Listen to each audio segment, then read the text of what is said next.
From humble beginnings to the bittersweet end.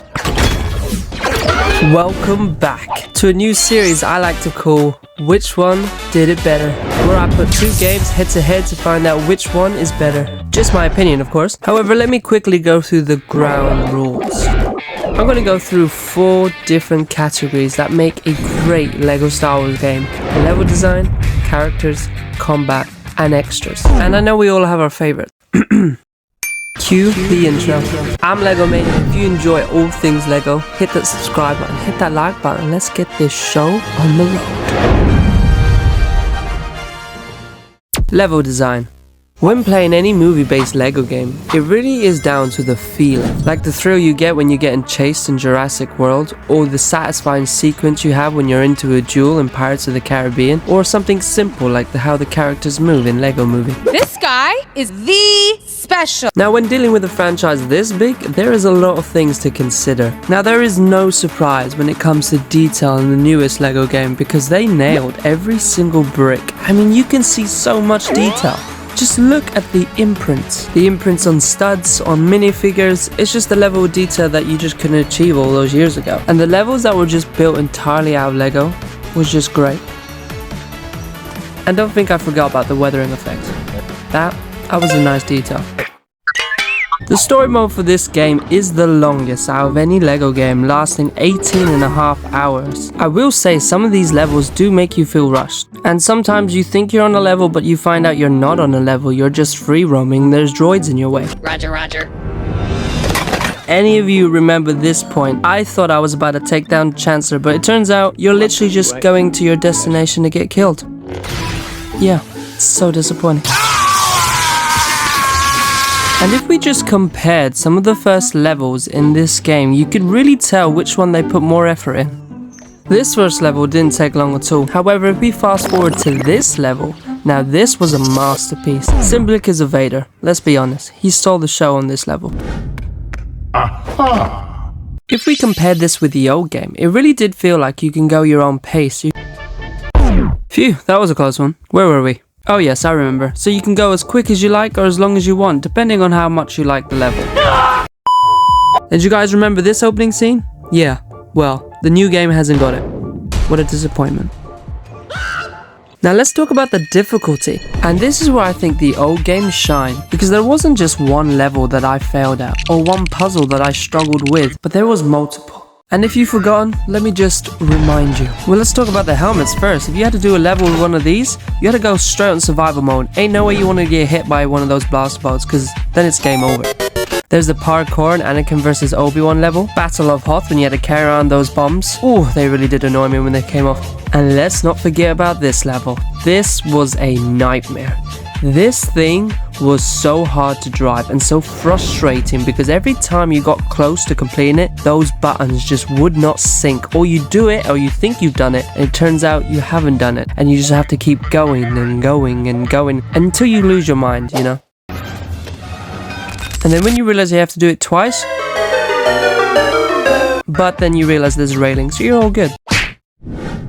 Now, one level that will go down in history as one of the hardest levels, but also enjoyable, is the pod race. If you've forgotten about how difficult this was, let me just remind you about the timer that you have to make sure you beat, the multiple speed boosts you have to make sure you hit, as well as the barrage of blaster fire by the Tusken Raiders. And not only that, but when you get close to the end, you also have to dodge some boulders and mines. And if you kept failing those, then you'd see this cutscene over and over again, over and over and over again.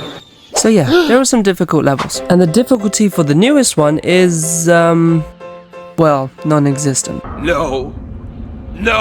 Because this game wasn't on easy mode. It was let me hold your hand as we walk through this level mode. Boss levels, the moment we all look forward to in every single LEGO game. In the complete saga, you have a total of 15 different bosses. However, in the Skywalker saga, you have a whopping 27 different bosses. So let's compare. Now the winner in this comparison goes to the old game. Look at the graphics and the puzzles, and the only way to kill him with the slam attack, it's just...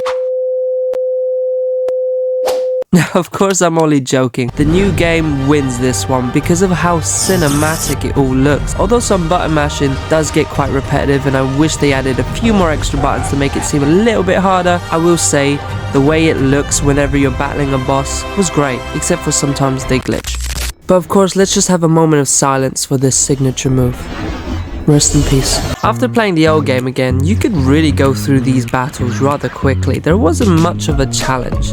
And the new game definitely stepped this up a bit. Even though it was easy, it definitely made it worthwhile. Anakin and Obi-Wan will definitely go down as one of the hardest boss battles when it comes to their parkour. And this Vader vs Luke battle will definitely go down as one of my favorite cinematic battles in a LEGO game. And I appreciate them adding this battle to the scene because this one was definitely missing in the old game. However, I really wanted a Mace Windu and Palpatine fight scene. The fact that they teased it and when I got there nothing happened just except for this cutscene, I was very disappointed. Since both games really did deliver on the feeling of Star Wars in every single level, I can't give a point to either of them. I have to give a point to both. Characters. Oh yes.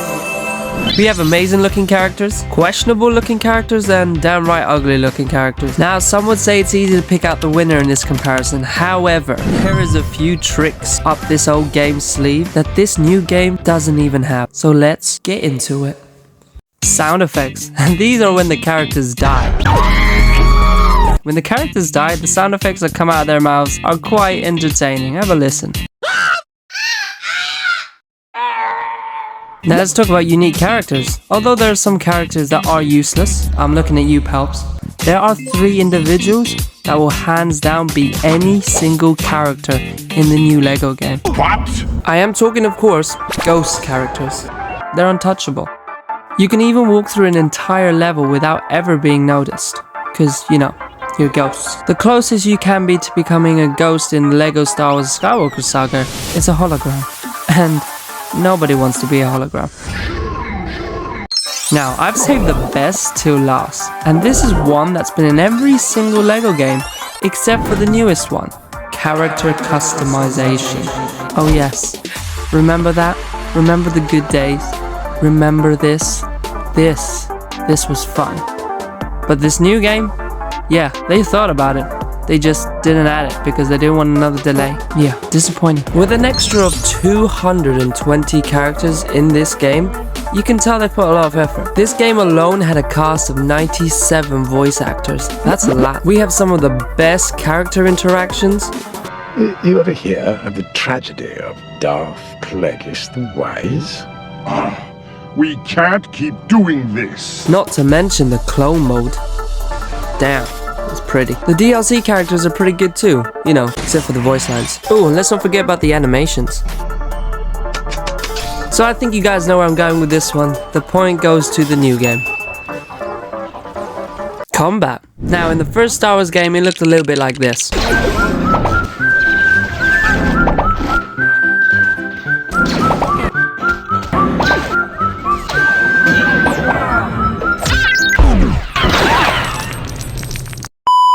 And in the second Star Wars game, they added a bit of spice.